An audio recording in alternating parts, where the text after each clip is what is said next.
Welcome to the deep dive. Today, we are plunging into a story that, well, it feels like it could only come from the wild world of 19th century sideshows. Oh, absolutely. It's a real classic. It's this tale of hype, hoax, and, enduring mystery. We're talking about the infamous Fiji Mermaid. And our map for this particular deep dive is an article from Historic Mysteries. It's called The Fiji Mermaid.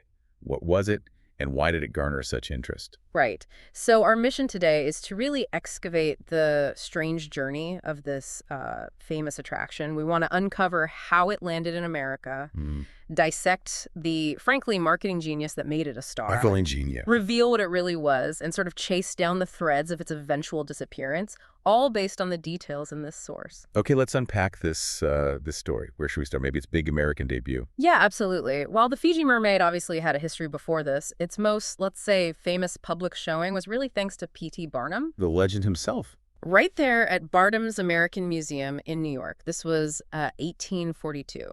It sounds like it wasn't a slow burn at all. It just immediately grabbed people. Yeah, the article says it drew intrigued crowds right away, really cemented its popularity as this must-see oddity. Oh, what's really fascinating, I think, is the whole elaborate setup around its arrival in America. Oh, yeah, the backstory they created. So it shows up July 1842, Yeah. brought over by an Englishman. An Englishman, yes, but using this rather official-sounding name, Dr. J. Griffin. Right. But the source points out this wasn't some independent scientist.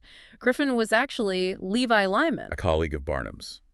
Sent ahead to sort of set the stage. Exactly. He arrives claiming he's from the British Lyceum of Natural History, which sounds very grand. Very credible, right. And the claim was this. This mermaid was caught near the Fiji Islands, South Pacific.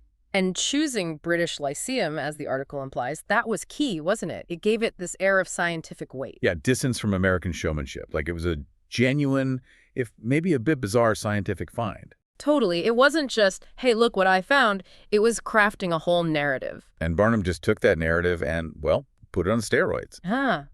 Yeah, the article really details his brilliant, almost audacious publicity campaign. It's like a masterclass in generating buzz, honestly. The press apparently heard about Dr. Griffin and his sign, showed up at his hotel. And the article says, initially, after seeing the thing, they were convinced. They thought it was real. Which just gave Barnum the perfect opening, right? Exactly. So he goes around to newspaper offices, but he doesn't try to sell the story directly. He pretends his own attempts to get the mermaid for his museum failed. Classic Barnum misdirection. Playing the disappointed showman.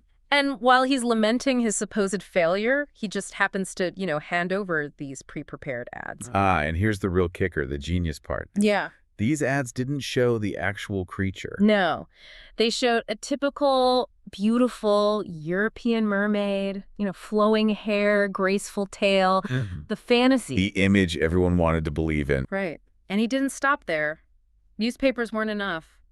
Thousands of pamphlets. 10,000, the article says. 10,000, just plastered all over the city, also with these really enticing but totally misleading illustrations. So this whole coordinated effort, it just made the Fiji Mermaid the absolute talk of the town, as the article puts it. Yeah, before anyone really saw the genuine article, people were primed, their imaginations totally captured by this idea of a beautiful sea creature. So, okay, all that setup, all that inflated expectation, what was the actual exhibition like? What did people see when they finally paid their money? Well, first, Dr. Griffin, Lyman, displayed it himself for a week at Concert Hall on Broadway. And it worked. It was a success. Yeah, because of that initial popularity, they extended it, moved it to Barnum's own American Museum, ran for a whole month. And Griffin was still part of the show. Oh, yeah? Giving lectures, apparently, still pushing that scientific discovery angle, even though what people actually saw was described as a grotesque creature. Right. A huge contrast to the lovely pictures in the ads. We're talking something preserved, dried out, this bizarre, maybe even kind of frightening little object. Not exactly aerial. Definitely not. Which brings us to the core truth. What was this thing? Well, the article states it pretty clearly. What the Fiji Mermaid actually was, no question about it, was the upper body of a young monkey. A monkey. Sewn onto the lower half of a fish, then likely dried and manipulated to look like this strange hybrid. Wow. A fascinating, if maybe a bit grim, piece of taxidermy. Definitely creative. in a way. And it's important to point out, Barnum didn't actually make this thing, did he? No, not at all. The source is clear on that. He wasn't the creator. Objects like this, sometimes called Jenny Hanivers. Ah, right. And they were reportedly made in Asia, specifically Japan and the East Indies, long before Barnum showcased this one. So he just saw its potential. Exactly. He recognized it as a money spinner, as the article says. Pure and simple. Okay, so if it started out in Asia, what do we know about its history before Barnum? Before the big New York splash? Well, the article traces what's believed to be its path.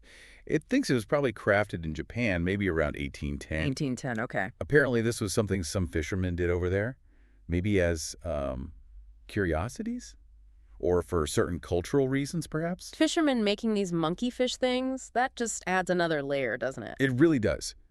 So from Japan, this specific mermaid was supposedly bought by Dutch traders. Okay. They eventually sold it to an American sea captain, Samuel Barrett Eads. That was in 1822.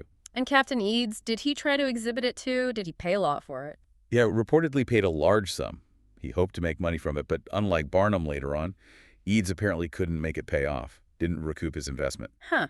So timing and maybe marketing is everything. Seems like it. After Eads died, his son eventually sold the mermaid to a guy named Moses Kimball. Moses Kimball. Okay, another big name from that museum world back then.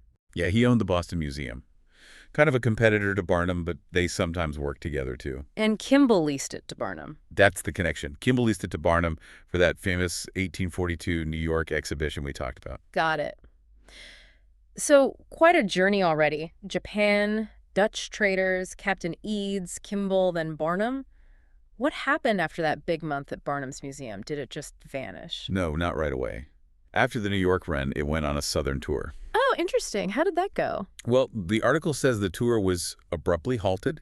Seems there was some kind of dispute down in South Carolina. A dispute over the monkey fish. You gotta wonder what that was about. Huh.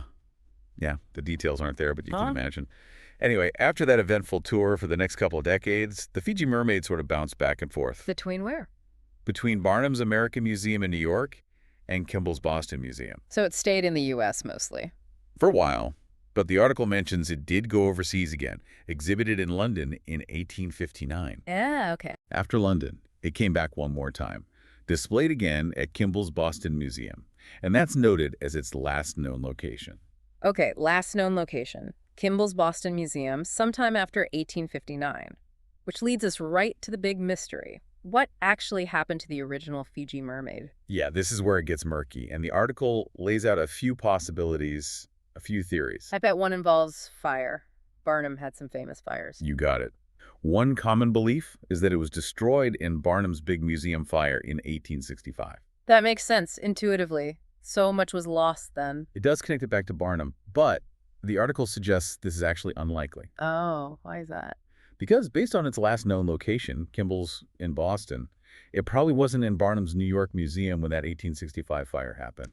Okay, the location is key. So if not Barnum's fire, was there a fire at Kimball's? There was, and that's the alternate theory, that the mermaid vanished sometime in the early 1880s when Kimball's museum also had a devastating fire. Right, so given it was last seen there, that fire seems like a much more probable end for it. That seems to be the thinking. Yeah, lost to the flames in Boston, not New York. A fiery end for a fishy story.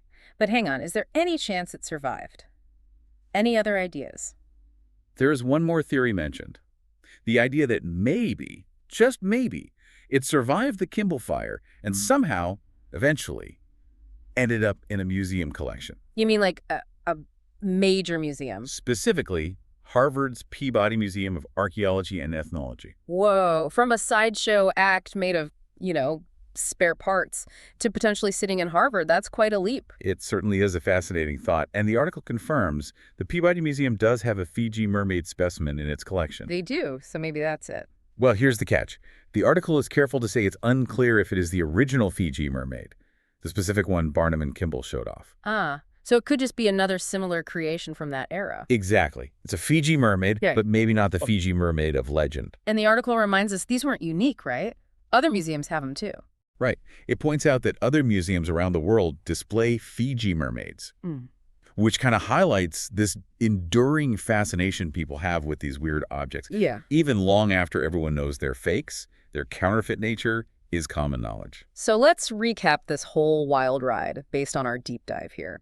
We start with this bizarre object, probably made by fishermen in Japan. Mm-hmm. It travels across oceans, gets into the hands of P.T. Barnum, who uses some seriously clever, deceptive marketing. Brilliant marketing. Turns it into this huge sensation. Then it's revealed as this, grotesque hoax, monkey top, fish bottom. Right. And ultimately, its exact fate is kind of lost to time, maybe burned in a Boston fire, or maybe, just maybe, it's sitting unidentified in a Harvard Museum case. It really is a perfect storm of showmanship, public curiosity, maybe gullibility, and the appeal of the unknown. Totally. A fake creature, amazing promotion, huge public interest, and then this mysterious, debated ending. Yep, that sums it up. It really makes you pause and think, though, doesn't it? Even knowing these things are fakes, objects like the one potentially at the Peabody or others out there, they still hold this fascination. They do. Why are we still so intrigued by these elaborate hoaxes, these artifacts of pure spectacle?